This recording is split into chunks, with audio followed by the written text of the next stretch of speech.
오늘은 예배하는 즐거움이 있습니까? 라는 제목으로 함께 은혜를 나누고자 합니다. 전체적인 것은 에스겔 45장 18절로부터 46장 24절까지, 45장 하반절에서 46장까지 이제 살펴보고 은혜를 나누고자 하는데요. 이제 에스겔서 후반부로 오게 되면은 단 성전에 관한 그런 내용을 담고 있습니다. 이제 47장은 이제 여러분이 잘 알고 있는 성전에 물이 차여지는 그런 비유, 상징을 이제 보게 될 텐데, 오늘 45장과 46장 이 부분도 이제 성전에서 예배하는 이 모습을 환상으로 이제 보여주고 있습니다. 성경은 전체로 이제 성전의 모습을 가지고 있습니다. 에덴 동산이 성전이었습니다. 그래서 우리가 에덴 동산에 존재했던 아담이 하나님께 부여받은 명령이 두 가지였는데, 하나는 위임 명령, 왕으로서 통치자로서의 위임 명령을 받았고, 또 하나는 제사장으로서의 임무를 받았다. 그래서 동산 자체가, 에덴 동산 자체가 성전이다, 이렇게 이제 말씀드렸습니다. 그런 의미에서 새하늘과 새 땅도 이제 성전이죠. 성전이 어떤 것입니까? 하나님을 예배하고 하나님과 교제하는 곳이 성전입니다. 그러니까 그런 기능을 에덴 동산, 새하늘과 새 땅이 하는 것이죠. 그런 의미에서 본다면 에덴 동산은 쫓겨난 이스라엘 백성들은 참 슬픈 상황 가운데, 처지 가운데 떨어진 거죠. 에덴로 쫓겨난 아담과 하와를 빗대서 그의 백성들이 사실은 매우 불쌍한 상황이죠. 그런데 하나님께서 모세를 부르시고 그를 통하여서 다시금 하나님을 예배할 수 있는 성막을 허락해 주셨습니다. 그러니까 그 예배할 수 있는 성막은, 제사 드릴 수 있는 성막은 정말 하나님께서 이스라엘 백성들에게 주신 최고의 선물이다. 그 말은 다시금 내가 내 백성을 내 자녀로 삼겠다라고 하는 그런 선언이기 때문에 그렇습니다. 그 하나님의 선물이 시작이 성막이었다면, 그 완성체는 이제 솔로몬 성전이었습니다. 첫 번째 성전이 솔로몬 성전이었죠. 그러나 우리가 알다시피 첫 번째 성전이 무너졌지 않습니까?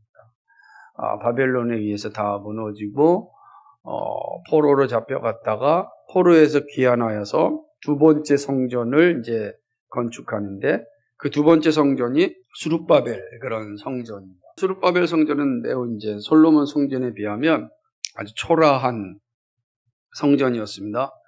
그래서 이 스룹바벨 성전을 40년 동안 이제 증축한 게 헤롯 성전이 됩니다.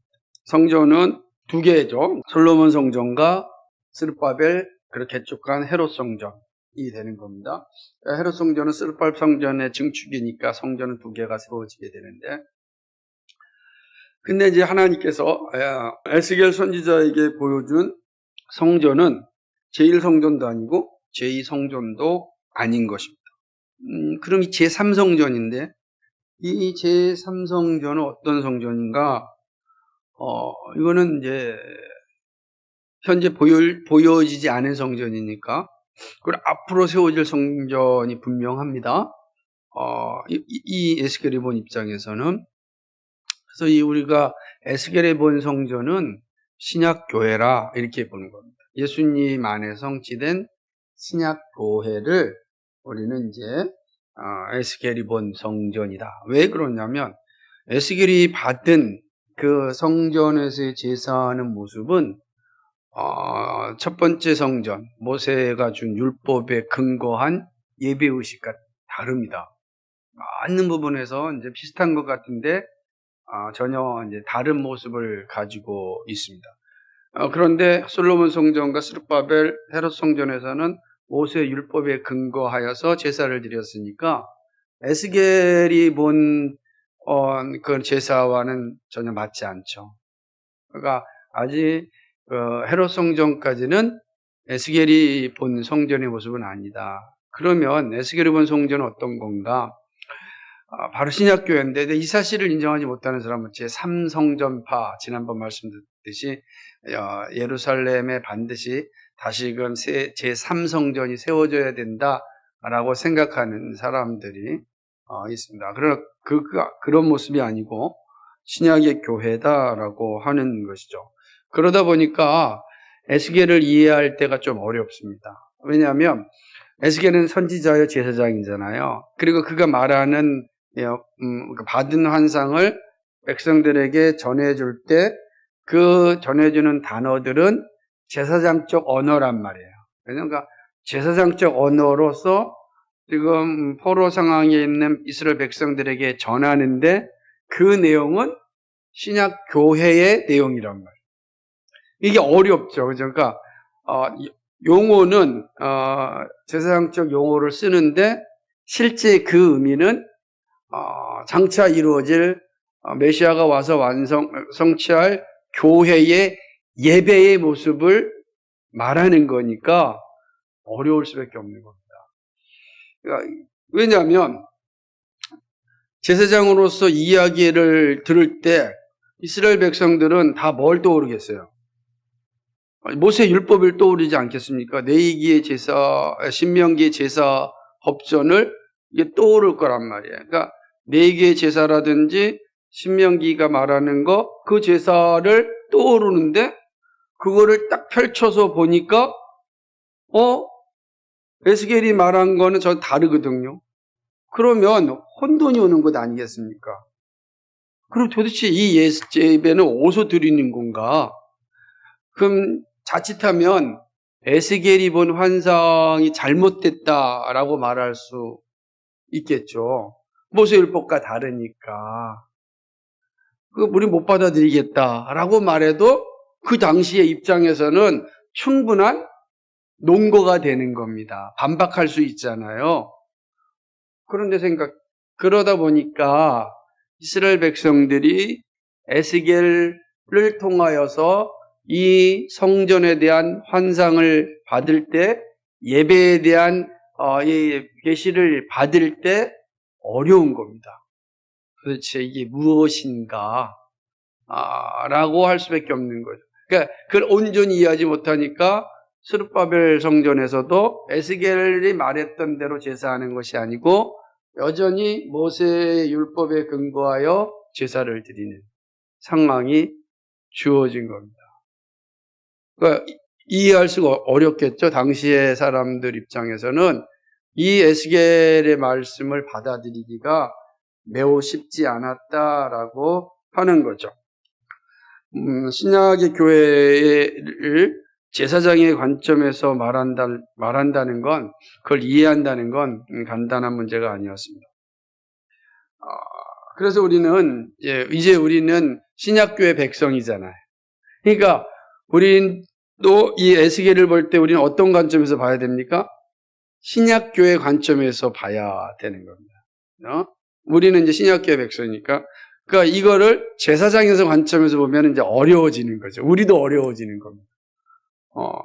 그러니까 학자들은 이 본문을 계속해서 구약에 있는 모세율법과 무엇이 다르고 하는 것을 계속해서 기록을 남기게 주석이겠지만 우리는 뭐 주석자가 될 필요가 없으니까 그 의미를 충분히 받아들이면서 신약의 관점에서 본문을 볼 때 본문에 대한 이해들을 우리가 가질 수가 있는 겁니다. 물론 공부하려면 비교하는 필요가 있겠지만요. 오늘 말씀은 5부분으로 나눌 수가 있습니다. 45장, 에스겔서 45장 18절에서 25절, 그리고 46장 1절에서 12절, 그리고 13절에서 15절, 16절에서 18절, 19절에서 25절, 이렇게 나눌 수가 있는 것입니다. 그런데 이 부분은 5개로 나누지만은 하나의 관점 아래서 오늘 전체를 볼 수 있는데 그 관점은 하나님 앞에서 행하는 예배라고 하는 거예요. 그러니까 하나님 앞에서 행하는 그 예배의 관점이 오늘 45장 18절에서 46장 24절 전체를 흐르고 있다 라고 이제 볼 수가 있습니다. 그 관점을 생각하면서 오늘 이제 본문을 좀 보셔야 돼요. 다 읽었으면 좋았을 텐데 읽지 못한 아쉬움이 있지만 여러분이 한번 꼭 읽어보시고 제가 따라오시면 좋겠습니다. 45장 18절 25절까지의 중심 내용은 유월절과 초막절 그리고 신년 이 절기 이 세 절기에 대한 내용들을 다루고 있는 것입니다. 그래서 이제 45장 18절 보니까 여호와께서 첫째 달 초하룻날 첫째 달 초하나 신년절기에 예배하는 겁니다. 이 예배 드리는 모습들은 구약의 율법과 차이들이 있어요. 그걸 또 뭐 다 찾고자 하는 건 우리의 목적이 아니니까 그렇게 예배를 드립니다. 근데 이때는 첫째 달 초하루에 흠없는 수송아지 한 마리로 성소를 정결케 합니다. 어떻게 하냐면 제사장이 속죄제 희생제물의 피를 가져다가 성전 곳곳에 발라서 성결케 합니다. 만약에 레위기의 율법에는 이런 게 없습니다. 피를 발라서 하는 게.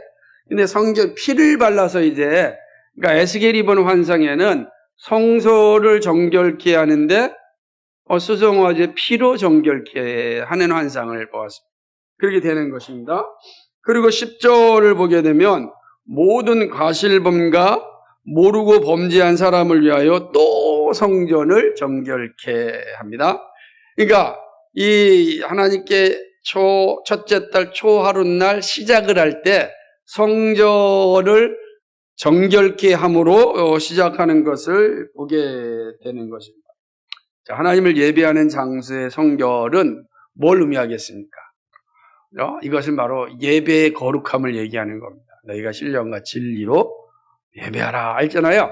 그러니까 우리가 거룩함이죠. 거룩한 예배.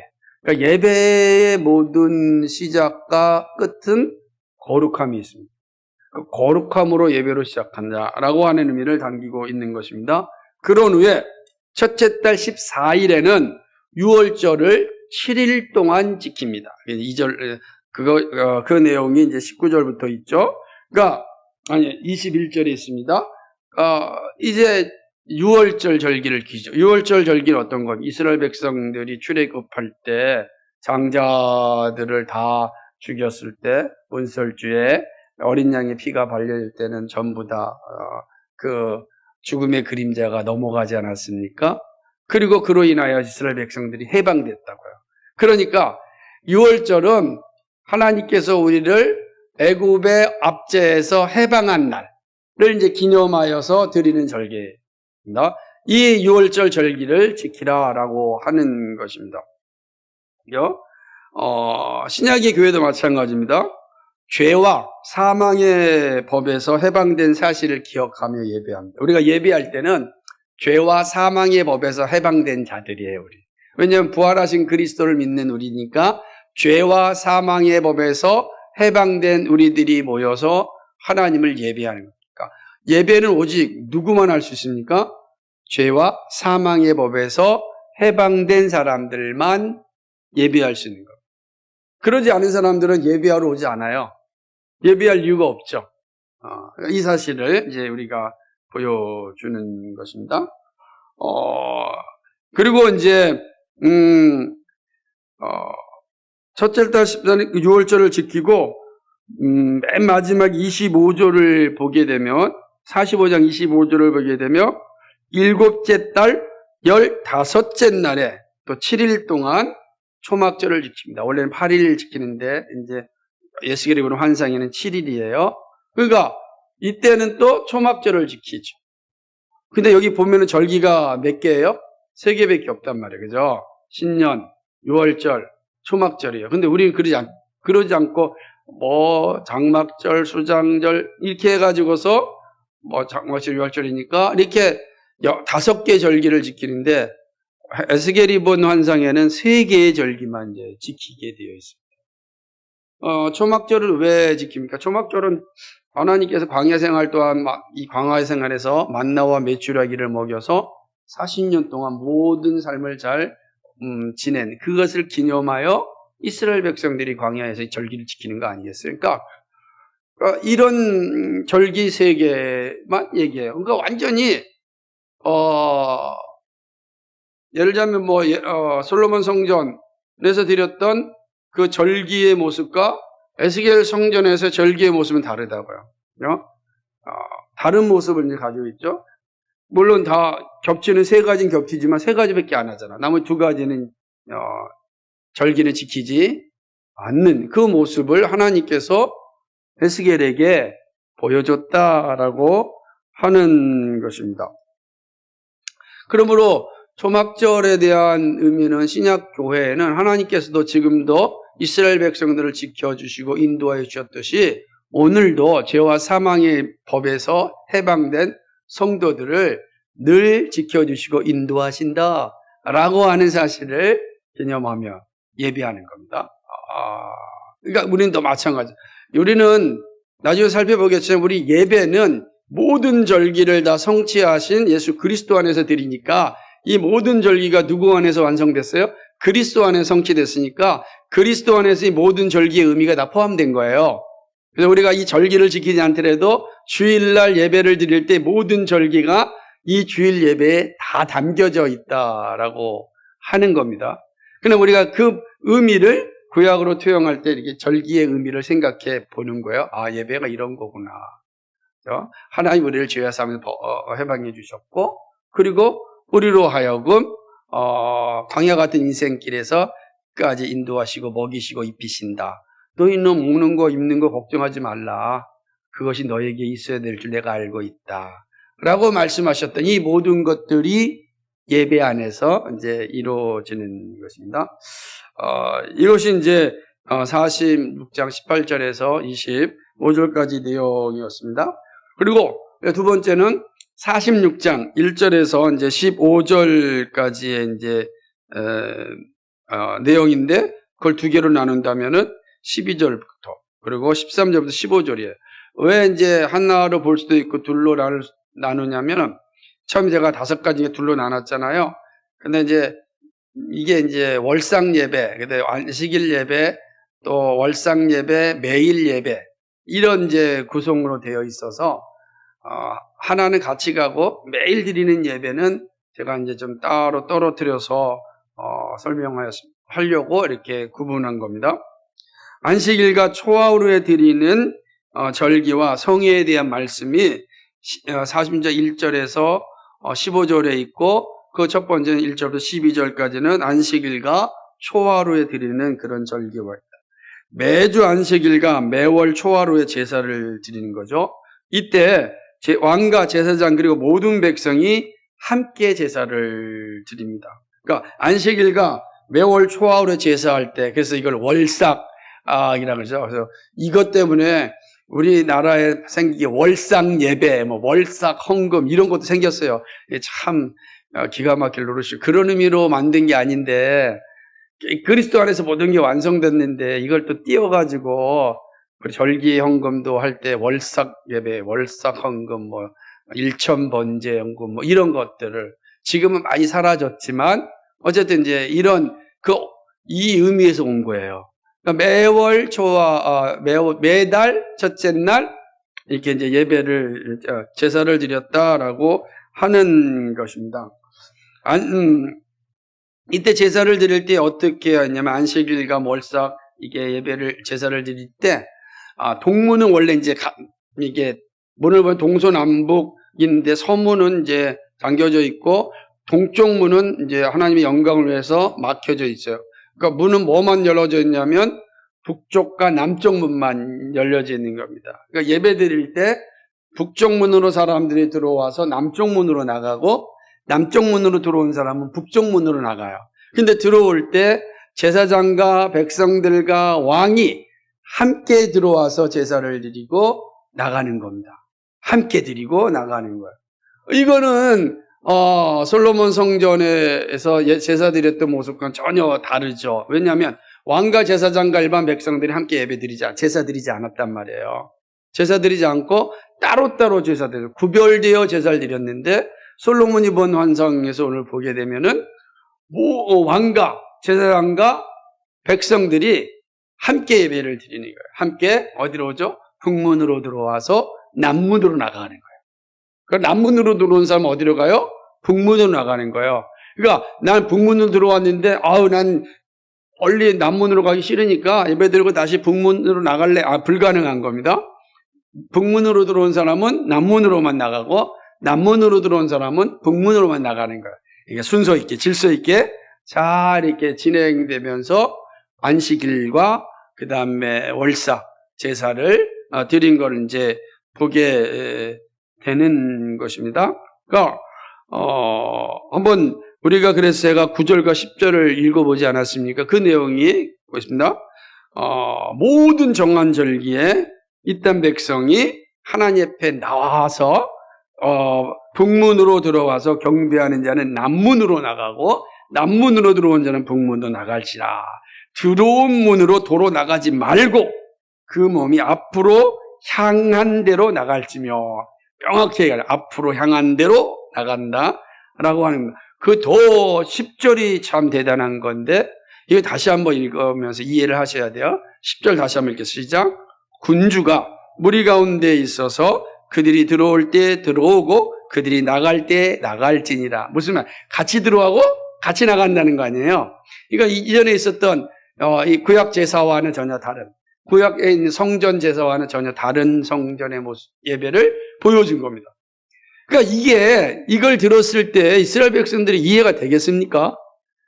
그러니까 이게 부닥치니까. 그런데 우리는 이해가 된단 말이에요. 왜냐하면 이거를 신약교회 예배의 모습으로 읽으면 다 이해가 되는 거예요. 이렇게 되어졌다라는 거죠. 모든 정한 절기, 그죠? 그러면 모든 정한 절기는 구약에서 개정된 절기예요. 그럼 신약교회 모든 정한 절기는 어디예요? 신약교회 모든 정한 절기는 언제입니까? 예? 갑자기 또 저만 쳐도 주일은 모든 정한 절기가 다 주일 안에 있는 거예요. 예수 그리스도 안에 성취됐으니까 주일에 우리는 모든 정한 절기를 다 지키는 겁니다. 이 하루에. 우리는 뭐 따로 무슨 월상 예배를 한다든지 그런 게 아니라고요. 이해가 되시죠? 예. 네. 그러니까 그러지 않으면 우리도 지금 뭐 해야 돼요? 제사 드려야 돼요. 그러니까 이게 뭐라 그래요? 자, 제가 서 있는 여기를 뭐라 그러죠? 이거를 뭐라 그럽니까? 뭐라 크게 우리 강대상. 얼마나 훌륭합니까? 강대상이래. 설교가 선포되는 상일 뿐이에요. 그런데 옛날에는 이걸 뭐라 그랬어요? 예? 강대상이라고 뭐라 그랬습니까? 몰랐구나. 뭐라 그랬습니까? 전사님 이걸 뭐라 그래요? 예? 재단이라고. 옛날에 이걸 재단이라 그랬다고. 그 재단 앞에 나간다고. 재단은 뭐예요? 제사 드리는 거잖아요. 그러니까 우리가 그 구약에 있는 절기를 그대로 가져오면 뭐가 돼요? 여기서 주일마다 들어오는 입구에서 양이나 소 잡고 목을 따가지고 피를 뿌리고 그렇게 와야 된다. 손 씻고. 그게 말이 안 돼. 그러니까 우리 그러지 않아요? 다 예수 그리스도 안에서 모든 절기가 성취돼서 히브리서가 말하는 거잖아요. 다 모든 절기는 그리스도 안에서 완성되었고 우리는 여기서 이제는 성취된 예배를 드린다. 이해되셔야 돼요. 그러니까 그 의미가 주일날 다 이루어지는 것이다 라고 하는 것입니다. 네, 여기서 보게 되면 모든 예배의 모습이 어떠해야 하는지를 사실은 9절, 10절이 우리에게 보여주고 있는 것입니다. 중요한 절기에 모두 참여해야 됩니다. 그리고 자의적으로 행하지 않고 질서 있게 참여해야 됩니다. 그러니까 모든 절기는 이스라엘 백성 다 참여해야 돼요. 앞으로 예수께서 본 성전에 모든 절기에 여기는 의무적으로 참여해야 되는 거예요. 의무적으로. 오늘 9절 말씀에 모든 정한 절기니까 뭐예요?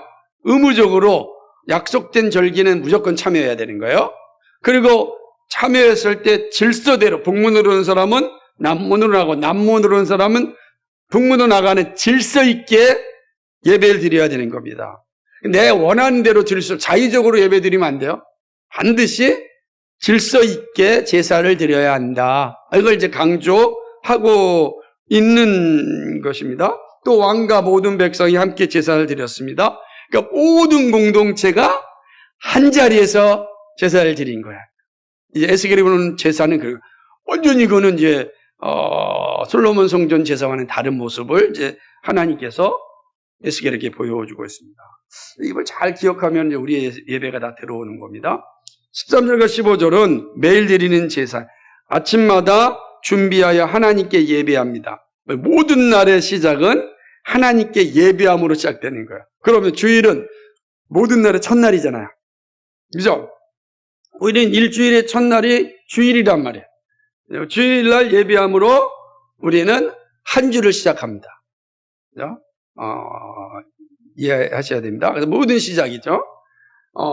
그리고 16절과 18절은 독특한 의미로 담겨져 있는데 군주와 그의 기업을 기록하고 있어요.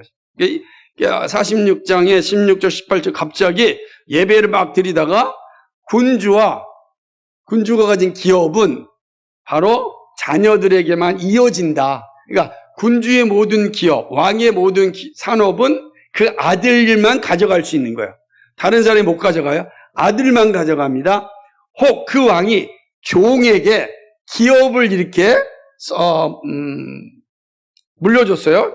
줬다 할지라도 그 종은 그 기업을 자기 것으로 삼을 수가 없고 희년이 될 때까지 50년 동안만 그거를 가지고 자기의 그 산업을 일으키고 희년이 되면 다시 그 기업을 그 아들한테 줘야 돼요. 그 주인한테 주든 그 아들한테 줘야 됩니다. 그래서 그 아들은 그 산업을 계속해서 가지고 있어야 됩니다. 그리고 특별히 왕은, 군주는 자기가 힘이 있고 권력이 있다 할지라도 백성들의 산업을 착취하면 안 돼요. 그거를 빼앗으면 안 된다라고 하는 내용들이 이제 담고 있는 것입니다. 왜 그러냐면 왕이 할 일이 뭐죠? 우리가 앞에서 지난주에 보았듯이 왕은 어떤 일하는 거죠? 백성들로부터 예물을 받아서 그 예물을 제사장들한테 주고 제사장들이 그거를 하나님께 제사하는데 사용합니다. 그럼 제사장들이 사용하는 모든 물건, 제사 물품은 어디서 나오는 거예요? 왕으로부터 오는 거예요. 왕으로부터. 근데 왕으로부터 오는데 왕이 이 하나님께 드릴 제물을 백성들한테 착취한다면 그 예물이 거룩합니까? 거룩하지 않죠. 거룩하지 않는 예물이 제사장으로부터 하나님께로 제사 드릴 때 하나님이 그 제물을 받겠습니까? 받지 않습니다. 그러므로 왕은 반드시 자기 산업의 그 제물로 백성들이 자원하여 드린 제물로만 제사를 드리는 거야. 그럼 왜? 그리고 그 왕의 기업은 왜 자식들한테 이어집니까? 자식들한테만? 왜 그럴까 생각해 보세요. 그것은 하나님께 드리는 제사가 영원히 끊어지지 않게 하기 위함입니다. 계속해서 왕이 하는 일이 뭐예요? 제사를 드릴 수 있도록 예물을 제사장들한테 바치는 거야. 왕이 산업이 끝나면 제물이 어디서 나옵니까? 나올 수가 없죠. 그러므로 왕의 산업이 끊어지지 않고 왕이 그 자리에 그대로 있음으로 인하여서 하나님께 제사하는 것이 끊어지지 않도록 하기 위하여 왕과 그의 기업을 계속 그 자녀들에게 이어지게끔 해야 한다라는 것이 바로 16절과 18절의 내용입니다. 이게 뜬금없이 이 내용이 들어있는 것이 아니라 이 내용도 성전과 예배와 관계가 있다라고 하는 것입니다. 그리고 이제 마지막 19절부터 24절은 제사장이 속건제와 속죄제의 희생 제물을 삶는 부엌에 대해서 그렇게 놨어요. 그러니까 이제 마지막은 제물이 어떻게 삶아져서 제단에 올라가야 되는지를 이제 기록하는 부엌까지 이제 기록함으로 본문이 이제 마무리가 되는 것입니다. 그러니까 에스겔이 본 새 성전의 모습은 솔로몬 성전의 모습, 스룹바벨과 헤롯 성전의 모습과는 전혀 다른 거예요. 그러니까 이미 그 규모와 규격도 다르지만 우리가 앞서 봤듯이 전혀 다르잖아요. 그 크기와 규모도 앞선 성전과 비교할 수 없이 다르고 그 모양도 전혀 다르단 말이에요. 다르고 지금 제사를 드리는 모습도 다릅니다. 다 다르다고요. 그러므로 이 제사는 볼 수가 없는 겁니다. 그들이 눈으로 볼 수가 없는 겁니다. 어디서 보여지죠? 예수 그리스도 안에서. 예수 그리스도께서 모든 율법을 완성하셨고, 그리고 예수 그리스도께서 모든 절기를 다 완성하셨습니다. 그러므로 그 안에서 이제는 이 모든 것을 볼 수가 있는 것입니다. 이렇게 에스겔이 본 것은, 이거는 옛 언약 백성들의 삶을 보여주는 것이 아니라 새 언약 백성들의 삶의 자세를 보여주기 위한, 새 언약 백성들은 어떻게 예배해야 하는가, 이 사실을 하나님께서 에스겔을 통하여서 보여준 거죠. 그러면 에스겔이 본 것은 그들이 그토록 기다렸던 언약의 주 메시아 그리스도를 바라보고, 그리스도가 오셔서 그리스도 중심의 예배는 어떠해야 하는지를 오늘 에스겔을 통하여서 말씀하신 겁니다. 그러니까 우리는 이 말씀을 통해 이제 뭘 통해서 보는 거예요? 그리스도 중심의 예배가 어떠해야 하는지를 배우게 되는 겁니다. 이 본문이 가르치고 있는 거죠. 왜 그렇습니까? 모든 절기는 그리스도 안에 성취되었습니다. 이제 그리스도의 은혜 속에서 우리는 예배합니다. 새 언약의 백성은 절기의 완성자이신 그리스도를 예배하는 자입니다.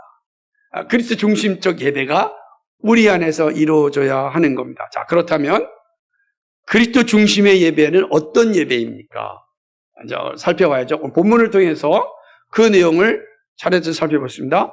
첫 번째로는요, 그리스도 중심의 예배는 거룩한 예배입니다. 거룩함입니다.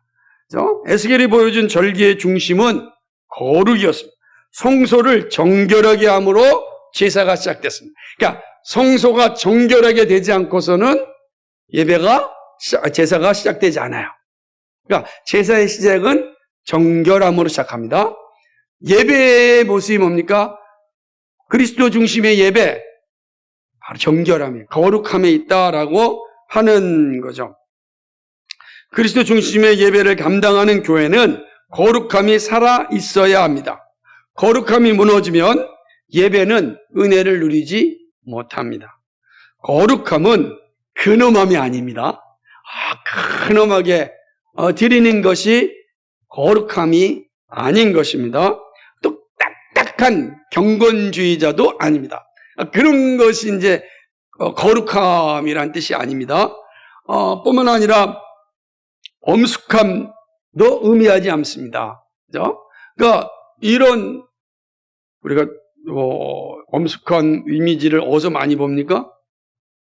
로마 캐톨릭 성당 가면 그냥 엄숙해지잖아요. 이 분위기도 조명도 이렇게 해놓고, 그죠? 어두컴컴하게 해가지고서 각종 그 신상들을 이렇게 막 동상들이 엄청나게 많거든요. 가보면 막 한번 궁금하시면 명동 나갈 때 명동 성당 한번 들어가서 보시면 막 엄숙함을 느낄 정도로 있어요. 근데 그게 거룩이 아니에요. 그런 엄숙함도 거룩이 아닙니다. 그렇다고 해서 뭐 이렇게 춤추고 노래하고 난리치는 것도 사실은 그런 의미는 또 아닌 것입니다. 거룩함은 뭐냐? 바로 그거는 하나님 앞에 있다는 의식이에요. 내가 하나님 앞에 있다. 내가 지금 오늘 하나님을 대면한다. 그렇죠? 포람데오 정신을 가지고 하나님께 나아간다라고 하는 거예요. 그게 이제 거룩함입니다.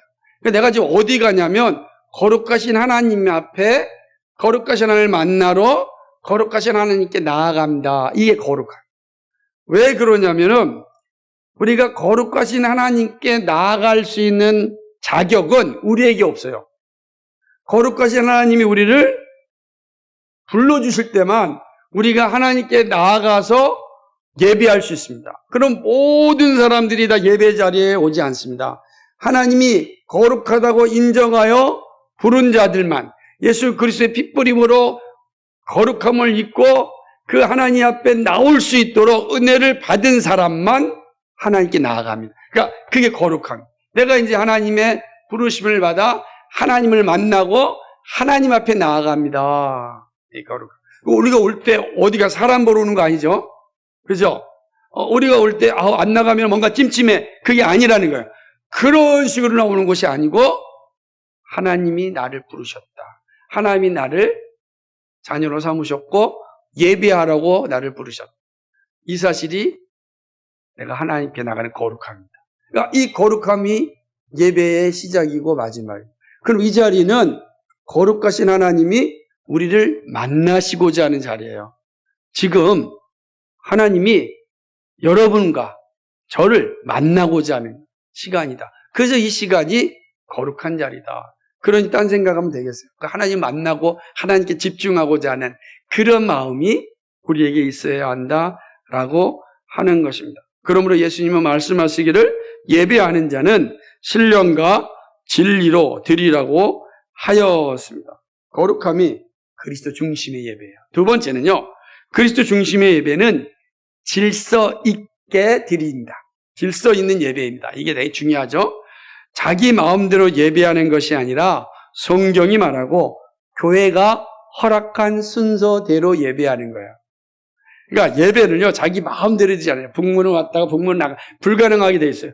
아예 뒤로 돌아가지 못할지니라고 돼 있어요.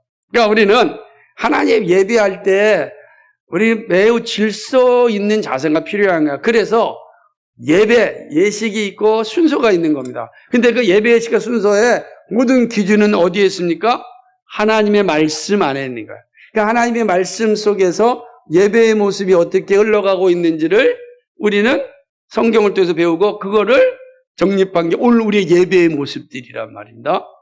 그래서 예배는 자기 자의적으로 드리는 게 아닙니다. 지금 한국교회도 위험한 것 가운데 하나가 뭐냐면 지금 많이 사라졌지만 찬양 예배 같은 스타일은 심도 있게 생각해 봐야 됩니다. 아무것도 없이 막 한 3, 40분간 막 찬양하다가 갑자기 나와서 기도하고 말씀 드리고 그리고 기도하고 그리고 파송받고 이렇게 나가는 거 할 때 너무나 막 대단하였죠. 그런데 그게 성경이 가르치는 예배의 모습인가? 라고 하는 질문을 던져야 돼요.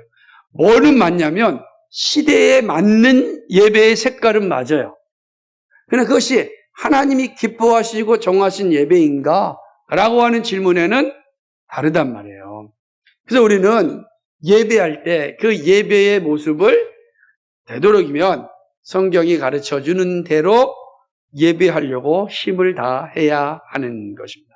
되게 중요하죠? 그래서 우리가 주일 예배를 시작하면 금요 예배까지는 다 뭐가 있죠? 주일 예배 연속이란 말이에요. 다 연속으로 지금 우리가 예배를 드리고 있음을 기억해야 된다라고 하는 것입니다. 특별히 모든 성도는 정한 예배에 참여하는 것을 감사하고 기뻐해야 됩니다. 그러니까 정한 절기니까 이미 말씀드렸듯이 거룩한 주일은 부활의 날이고 예배의 날입니다.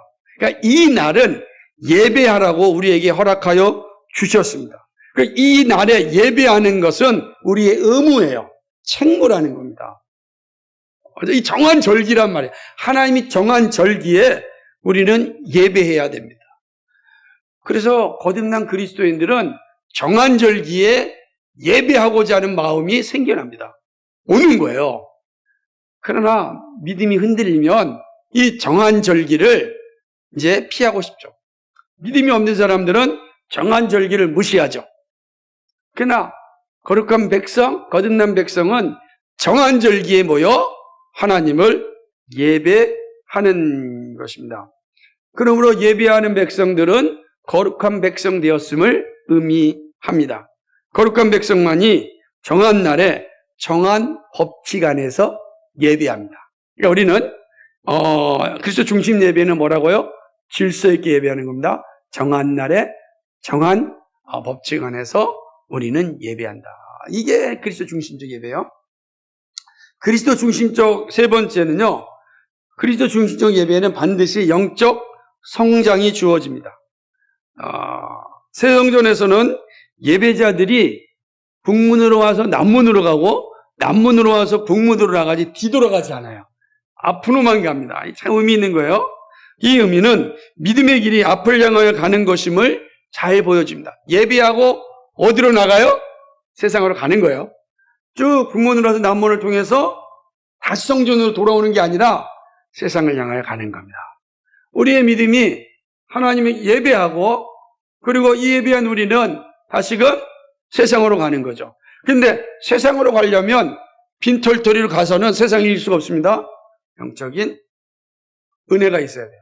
영적인 성장이 있을 때 우리는 세상으로 나갈 수가 있다라고 하는 것입니다. 그래서 믿음은 앞에 있는 표대를 향하여 달려가는 일입니다. 예배를 통하여 그리스도를 아는 지식과 믿음에서 자라납니다. 그리고 삶의 열매로서의 입술의 감사와 손 대접의 헌신이 나타납니다. 그러니까 입술로 감사하다는 말이 자연스럽습니다. 이게 이제 예배를 통해서 우리가 영적으로 성장할 때 나타나는 외적인 모습은 첫 번째 입술로 감사하는 거예요. 삶의 현장 속에서 다양한 상황 가운데서도 하나님이 나에게 주신 감사를 찾는 사람입니다. 그는 정말 은혜 받은 사람이 하는 거예요. 영적으로 성장한 사람이 할수록 입술에 감사가 나타납니다. 그리고 손 대접의 기쁨을 누립니다. 그리고 하나님이 주신 복을 받게 되는 것입니다. 직분자의 자격 가운데 하나가 나그네를 잘 대접하는 일입니다. 디모데전서 5장 10절과 디도서 1장 8절을 보면 나그네를 잘 대접한다 그랬어요. 그게 이제 직분자. 왜? 직분자한테는 은혜 받은 자, 영적으로 성장한 자라고 하는 의미이기 때문에 그렇습니다. 바울은요, 히브리서를 통하여서 손대접이 얼마나 중요하고 놀라운 기적을 나타내는지를 말씀하는데 히브리서 13장 2절에 보면은 이런 말씀이 기록됐어요. 손님 대접하기를 잊지 말라. 이로써 부지 중에 천사들을 대접한 이들이 있었느니라. 내가 손 대접을 했어요. 내가 저 사람이 누군지 모르고 그러나 하나님이 말씀하신 대로 내가 손님 대접을 했어요. 그런데 그가 누구였다고요? 천사였다. 그게 누구냐면 아브라함이 세 사람의 천사가 왔잖아요. 그래서 그가 누군지 몰랐어요. 세 사람이 나그네가 왔으니까 그 나그네를 정성껏 대접했어요. 그런데 보니까 누굽니까? 두 사람은 천사였고 한 사람은 성자 하나님이 현현하심이었어요. 성자 하나님이요. 그러니까 부지 중에 성자 하나님을 대접한 겁니다. 믿음의 놀라운 복이 바로 아브라함에게 임하는 거죠. 그러니까 너희가 지금 사람을 대접한 것이 아니라 누굴 대접한 거라고요? 하나 천사를 대접한 거다. 근데 이 은혜는 그래서 프란시스 셰퍼 목사님은 그의 책에서 기독교의 혁명성이라고 하는 그 책에서 뭐라고 해요? 20세기 말의 책의 기독교 혁명성이라는 부분에서 기독교의 혁명성 가운데 분명히 나타나는 표지는 뭐냐면 너희 집을 개방하라는 거예요. 집을 개방. 누구든지 올 수 있도록 개방하라. 그러니까 교회를 향하여 된 거야. 누구든지 올 수 있도록. 교회가 올 사람만 오고 오지 말 사람 오지 말고 가리면 안 된다네요. 교회는 누구든지 와서 그 누구든지에게 대접을 해야 된다. 그럴 때 세상을 변화시킬 수 있다. 혁명이 일어난다. 기독교의 혁명은 여기서부터 시작된다. 라브리가 그런 역할을 하죠. 그래서 온갖 사람들이 다 오는 거예요. 근데 거기서 변화받고 정말로 위대한 하나님의 사람들이 나오기 시작하였다. 이게 이제 사실의 그 책에서 나타나고 또 라브리의 어떤 고백 가운데 볼 수 있는 점입니다. 근데 사실은 이게 어디서 시작되는가? 예배에서. 이 예배를 통하여서 하나님을 만나고 하나님의 말씀에 부닥치면서 영적으로 성장하면서 그들에게 삶의 열매가 나타나는 것입니다. 거룩함, 즉 성화의 자리는 실제적인 신앙의 자리로 나타납니다. 거룩한 예배자에게 주어지는 선물은 영적 성장입니다. 그래서 예배는요, 은혜의 자리고 영적으로 성장하는 자리입니다. 예배에 참석하는 사람이며 예배를 정말로 기쁨으로 준비하는 사람은 그만큼 영원히 성장하게 돼 있어요. 예배의 자리 없이 영혼이 성장하는 건 불가능합니다. 그래서 우리가 거룩한 주일에 온 힘을 다하여 예배하는 것입니다. 예배는 반드시 성도의 내면적이고 외면적인 성화가 나타납니다. 이 모든 것이 예배를 통하여 주어집니다. 마지막으로 그리스도 중심적 예배는 온 공동체가 함께합니다. 예배에는 차별이 없습니다. 구별이 존재하지 않습니다.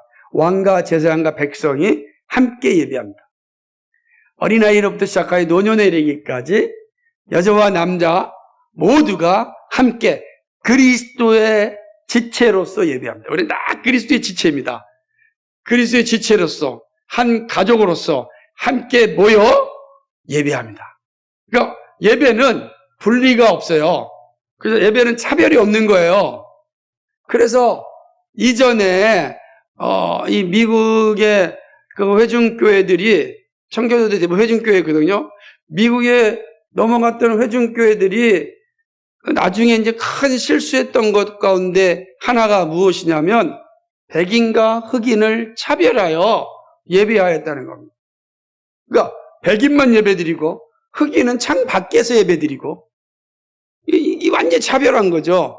성경에 그런 게 없잖아요. 그래서 노예방이 다 성경의 근거죠. 우리 잘 아는 아브라함 링컨이 그런 거 했을 때에도 하나님 안에는 차별이 없다. 하나님께 예배 드리는데 어떻게 차별이 있겠느냐. 구별이 없습니다. 그리고 어린아이는 오지 말고 어른만 오는 그런 것도 없습니다. 여자만 있는 것도 교회가 아닙니다. 그죠? 예배는 어린아이부터 노년, 남자와 여자, 청년들이 다 함께 모여서 함께 예배하는 겁니다. 그렇게 생각한다면 교회는 제가 늘 얘기하지 300명 이상 넘어가면은 어려워지게 되는 거예요. 함께 예배하는 자리가 한 150가정 정도, 그죠? 아이를 2명 난다 그러면은 그것도 어떻게 되겠습니까? 150에 300명이고, 그죠? 가정 아이가 2명씩만 난다 그래도 어떻게 되는 거예요? 600명이 되잖아요. 그러니까 사실은 150가정 이상 넘어가면 함께 예배하는 공간 만들기가 어려워지는 거예요. 이런 문제가 이제, 그러니까 이제 1부, 2부, 3부, 4부, 5부, 6부, 7부 예배가 생기는 거예요. 그럼 7부 예배 드린 사람과 1부 예배 드린 사람은 한 성도일까요? 아닐까요? 한 가족일까? 아닐까요? 네. 아니, 뭐더라. 집에 같이 사는데 1년 동안 한 번도 본 적이 없는 그 가족인가요? 그 가족이라 할 수 없어. 분명히 가족인데 집에서 한 번도 본 적이 없어. 1년 동안. 그러니까 사실은 그런 측면에서 성경이 말하고 있는 교회의 모습은 사실은 이게 온 공동체 함께 드린 겁니다. 그래서 여러분 작은 교회일 때 행복을 누리십시오. 마음껏 누리셔야 됩니다. 물론 이제 작은 교회가 가지고 있는 한계가 있어요. 왜? 일할 사람만 일하잖아요. 봉사하는 사람 봉사하니까 얼마나 지치겠어요. 좀 물려주고 싶은데 뭐 물려받을 사람도 없고 힘든 거예요. 너무 힘들죠. 참 그걸 어떻게 해결할 수 있는 방법이 없습니다. 하나님께서 강철 같은 체력을 주시든지 아니면 정말로 막 그냥 성령의 뜨거운 불이 막 그냥 불 이러면 안 되죠. 성령의 뜨거운 은혜가 넘치는데 해야 되는데 참 어려운 게 사실 우리의 육체는 연약하니까, 그죠? 육신 자체가 힘드니까 그런 거. 하지만 그럼에도 불구하고 교회는 공동체다, 한 가족이다. 이게 왕과 백성과 제사장이 함께 예배드리잖아요. 이거는 구약의 교회가 경험해 본 적이 없어요. 한 번도 본 적이 없는 교회예요. 오직 신약의 교회만 경험하는 교회입니다. 우리는 뭐죠? 우리가 지금 이렇게 예배드리는 건 얼마나 감사한지 모르죠. 이게 바로 그리스도 중심적 예배다. 우리는 다 그리스도께서 회복한 이 절기 속에서 그리스도 안에 지체가 돼서 예배드릴 때 우리의 모습에는 이런 5가지 모습이 나타납니다. 이게 본문이 우리에게 보여주는 가르침입니다. 말씀을 했습니다. 예배는 해도 되고 안 해도 되는 문제가 아닙니다. 모든 성도는 정한 날에 예배해야 합니다. 우리는 부활의 날, 구속의 날에 모입니다. 거룩한 주일에 모여 예배합니다. 예배의 자리에 올 수 있으면 최고의 복입니다. 예배의 자리는 은혜의 자리이기 때문입니다. 그러므로 이 자리를 가볍게 여기는 것은 하나님이 주신 은혜를 발로 차버리는 것과 동일한 것입니다. 은혜를 누리지 못할 것이고 행복을 알 수 없는 행복을 누리지 못하는 인생이 됩니다. 예배하는 즐거움은 예배에 참여함으로 시작합니다.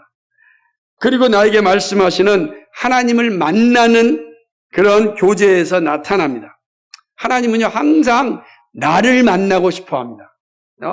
항상 나에게 말씀하고 나와 함께 교제하고 나를에게 하나님이 주시는 선물을 주고자 하는 것입니다. 다른 사람이 아닙니다. 나를 만나서 교제하고 싶어서 부르시는 거예요. 부르신다. 그러니 제일 은혜를 못 받을 수 있는 사람이 누구겠습니까? 누가 제일 은혜를 못 받을 위험이 있습니까? 네? 우리 배미수님, 누가 제일 은혜를 못 받을 위험에 처했을까요? 그러니까 예배에 안 나온 사람 맞고 예배에 나온 사람 중에서 예배에 나온 사람, 딴 생각하는 사람, 오케이. 문제가 많아. 딴 생각하는 사람, 이제 옛날 같으면 이거로 해야 되는데, 조는 사람 다 맞아요. 조는 사람, 딴 생각하는 사람 다 맞아요. 그런데 실제는 설교자가 은혜를 못 받을 확률이 많습니다. 말씀이 나한테 적용하지 않고 그냥 내버려 버리면 끝나는 겁니다. 그래서 설교자는 그 말씀을 정말로 자기의 말로 자기에게 여전히, 그러니까 설교자의 입으로 말씀을 전하였지만 그 말씀이 하나님께 설교자에게 주는 말씀임을 늘 긴장하고 있어야 됩니다. 그래야 됩니다. 그래서 하나님의 은혜의 자리 떨어지면 안 됩니다. 그러니까 우리는 그런 자리에 갇혔습니다. 졸지 마십시오. 딴 생각하지 마십시오. 맞아요. 그러나 더더욱 여러분이 그래서 설교자를 위해서 기도해 줘야 되고 설교자는 여러분을 기도해 줘요. 그래서 우리가 함께 예배의 자리에 모였을 때 함께 은혜를 받아야 됩니다. 함께. 하나님이 말씀하시는 소리를 함께 들을 수 있어야 되는 것입니다. 예배는 은혜 주시기를 원하시는 주님이 초청한 자리입니다. 그러므로 마음을 열고 하나님의 은혜를 받으시기 바랍니다. 이 자리에서 주님의 은혜와 복을 누리시기 바랍니다. 그러면 여러분의 삶에 놀라운 역사가 일어납니다. 일어나기를 정말 또 소망합니다. 기쁨으로 노래하며 춤추는 영광이 있기를 소망합니다. 예배하는 즐거움이 넘치고 입술에 감사가 살아나고 손 대접에 즐거움이 넘쳐나는 진정한 하늘의 복을 누리는 그런 하나님의 사람들 되기를 주님의 입으로 간절히 축복합니다. 기도하겠습니다. 거룩하신 하나님 아버지, 하나님의 어떤 즐거움을 누리는 그런 예배를 오늘 말씀을 통하여서 함께 묵상하고 살펴보았습니다. 에스겔에게 보여진 그 예배의 영광이 무엇인지, 에스겔에게 보여진 그 은혜의 본질이 무엇인지를 말씀을 통하여 살펴보았습니다. 그리스도 중심적 예배를 어떻게 살아야 하는지 말씀을 통하여 우리가 생각해 보았습니다. 거룩하신 하나님, 그리스도 중심적 예배자로서 살게 하시고 그리하여 하나님이 주시는 놀라운 은혜를 누리고 은혜에 합당하게 살아가고 은혜에서 자라서 정말 실질적인 우리의 삶에 주어지는 축복을 만끽하며 살아가는 하나님의 사람들 되게 하여 주옵소서. 감사하며 예수 그리스도의 이름 받들어 기도하옵나이다. 아멘.